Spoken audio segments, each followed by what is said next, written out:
can't stop thinking about food. Why do you think that is? I don't know, but I'm gonna figure this out.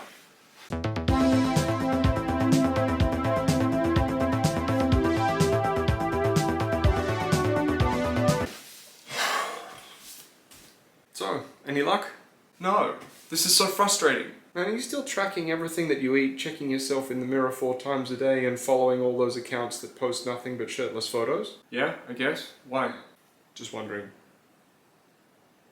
For a lot of us, thinking about food or thoughts about food feels like this constant, almost intrusive experience. It can really distract from your day. It can even cause things like anxiety. So how do we stop getting caught in these cycles of thought about food? My name's Marcus Kane. I'm a full-time coach specializing in stress management, struggles with food, and recovery. Our brain is a little bit like a social media algorithm. It gives us more of what we pay attention to. Our brains recognize where our attention goes, it labels those things as important, and keeps an eye out for anything relevant, regardless of whether or not we really want to be thinking about it. Let's look at what we know causes thoughts about food to become more frequent and more intrusive. So before we go looking for any complicated answers or start digging around inside your head, check in with these 7 questions. Am I frequently on a diet or on and off different diets? Am I constantly body checking, using the scales, the mirror, or even using items of clothing and how they fit as like measuring sticks? Am I stressing a lot or thinking a lot about my body weight and shape? Are some of the people that I'm hanging out with constantly reinforcing the idea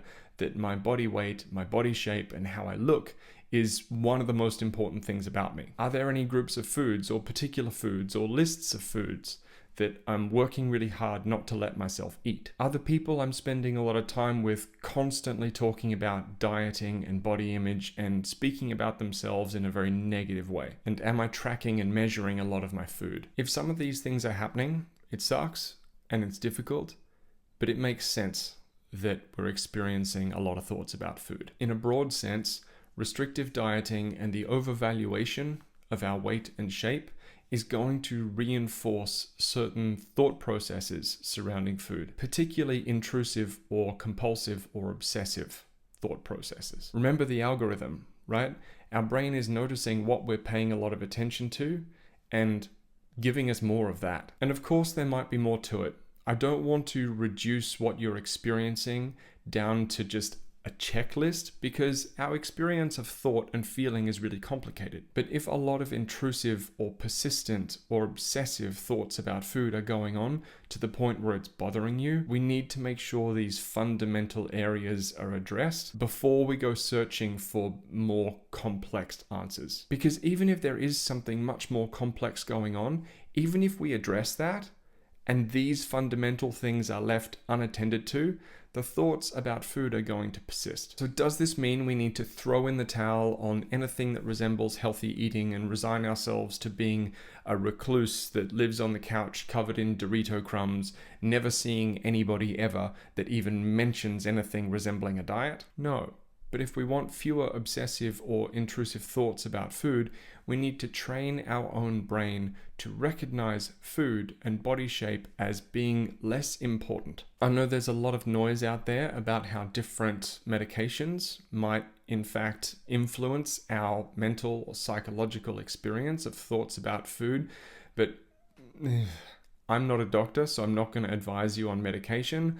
I just know that as with any medication or any pharmaceutical intervention, there are pros and cons. And anyone who's prescribing a medication responsibly will still tell you that, sure, a medication might help, but it's still our job to practice all the skills involved in getting the outcome that we want. I used to feel like it was my responsibility to be able to do absolutely everything without pharmaceutical support. Full disclosure, I'm not on any medications right now, but in a lot of situations, the right advice from the right doctor can lead to you possibly having a medication that holds the door open for you to do the work that you might otherwise not be able to do. And as a coach, what I do is support people through doing that work. This is not an either-or situation where I'm saying just use medication or just use behavior-based interventions. It helps to practice the behavior-based interventions and build those skills as much as possible as a first port of call. And then if we find that that's just not working out,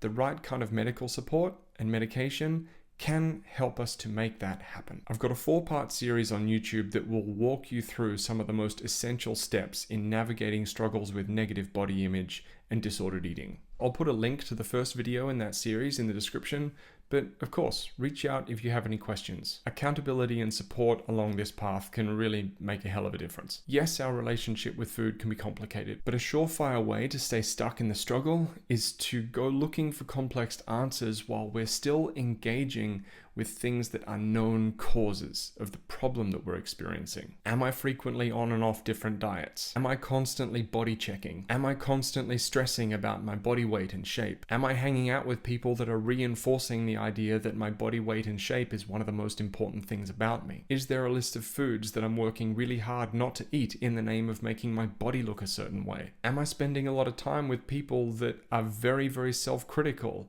and talk about diets a lot and talk about themselves in a very negative way in terms of their body image? Am I tracking and measuring a lot of my foods? Before we start going looking for really complex answers in terms of why we might be experiencing obsessive or intrusive thoughts surrounding foods, we start with this list. Check out my 4-part series if you want to dig any deeper. Link is in the description. My name is Marcus Kane. If you found this helpful, please subscribe, and I'll see you in the next video.